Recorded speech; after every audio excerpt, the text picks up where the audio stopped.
Tabii bu bir deprem etkisi yaptı bilim aleminde. Bu kadar bilim insanı nasıl böyle ahmak yerine konur? Bu dişten çıkarak şu adam mı çizilmiş hocam? Bunun bilimle falan bir ilgisi yok. Bu tamamen beyin yıkama. Esas problem orada.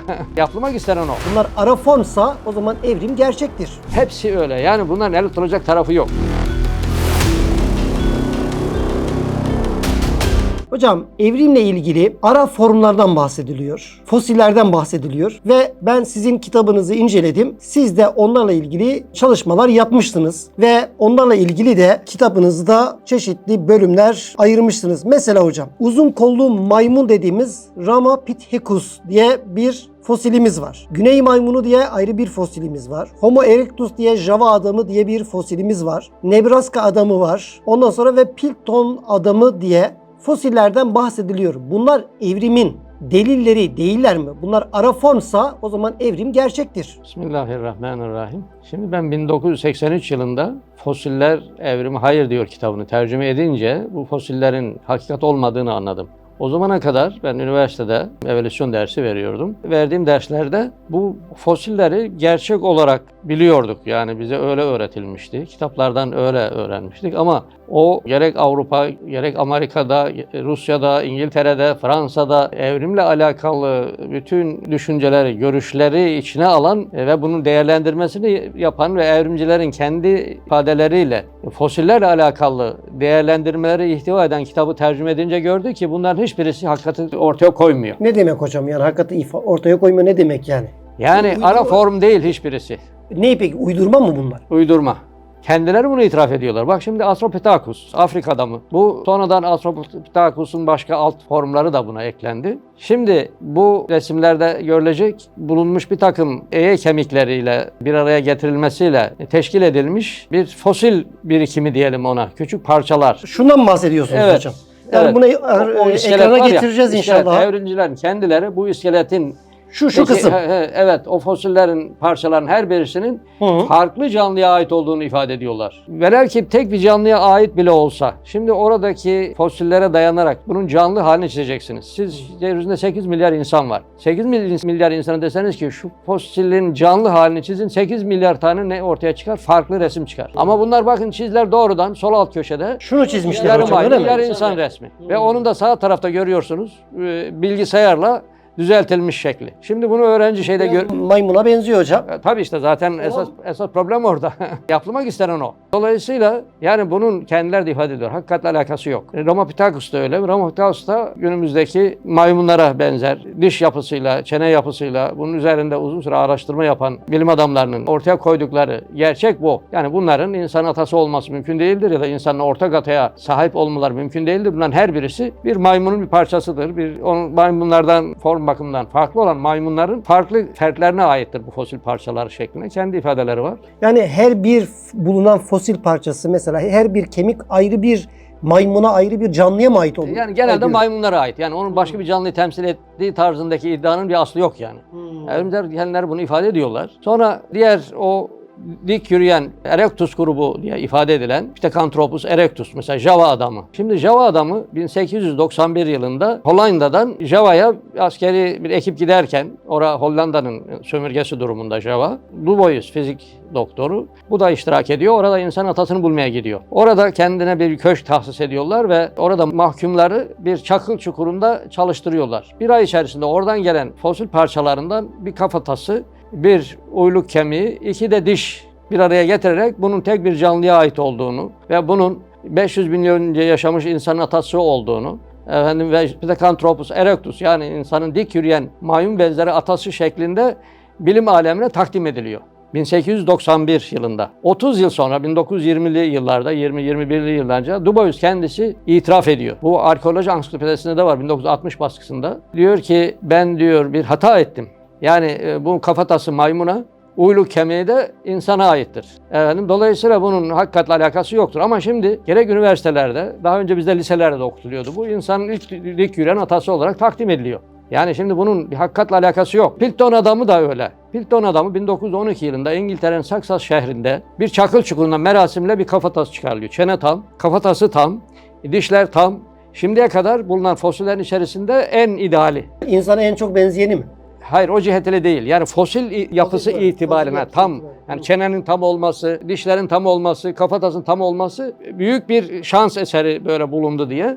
1955 yılına kadar yaklaşık 40 yıl işte önce insanın maymundan nasıl evrimleşti, zihni mi önce evrimleşti, çenesi nasıl gelişti tarzında ciltlerce kitap yazıldı. Fakat 1955 yılında Zuckerman, bu Almandır kendisi, 5 kişilik bir ekibi var bunların. Dediler ki bunu biz incelemek istiyoruz. Önce müsaade etmediler bunlara. Sonra bir şekilde izin aldılar. Nasıl aldılar bilemiyorum. İnceleyince fosilin 500 bin yıl önce yaşadığını ifade ediyorlardı. İnceleyince gördüler ki bu hiç böyle florit ihtiva etmiyor. Çünkü 500 bin yıl olması için belli bir florit ihtiva etmesi lazım bunun. Bunu detaylı inceleyince gördüler ki kafatasının insana, çenenin maymuna, dişlerin insana ait olduğu, bu insan dişlerin çeneye uydurmak için eğlendiği, kafatasına da eskiye ait görüntüsünü vermek için potasyum dikromat dökerek lekelendirildiği, daha sonra çakıl çukuruna gömülüp merasimle çıkarıldığı anlaşıldı. Tabii bu bir deprem etkisi yaptı bilim aleminde. Yani bu kadar bilim insanı nasıl böyle affedersin ahmak yerine konur, bu kadar nasıl bilim adamlar farkına varmaz şeklinde. 40 yıl mı sürdü o? 40 aşağı yukarı 12'den 55'e kadar aşağı yukarı o kadar. Ve şunu evrimciler ifade ettiler ki ya bilimde bu kadar olur. Bir yanlışlar olacak ki bak doğrular da ortaya çıksın gibi gerekçeyle bunu müdafaa ettiler. Şimdi daha enteresanı size söyleyeyim. Şimdi Nebraska adamı var. Osborne 1921 yılında Nebraska'da bir antikacı dükkanında büyük bir azı dişi buluyor. Antikacı dükkanında onu satın alıyor. Buna dayanarak o resimde gördüğünüz tarzda bir yarı maymun, daha ziyade insana benzeyen. Şu mu hocam? Şunu mu çiziyor? Evet. Şunu o çiziyor. dişe dayanarak onu çiziyor. Şu diş öyle mi? Bulduğu diş. O diş, evet. Satın aldığı diş. Evet. Bu da çizdiği. O dişten yola çıkarak Onu çizdiği çiziyor. adam.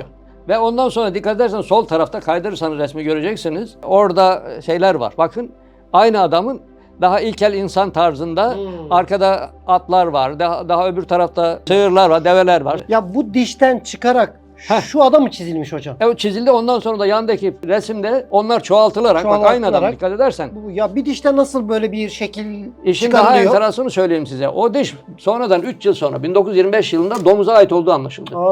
Bak tam 99 yıl geçti aradan. 1925 yılında bunun domuza ait olduğu anlaşıldı.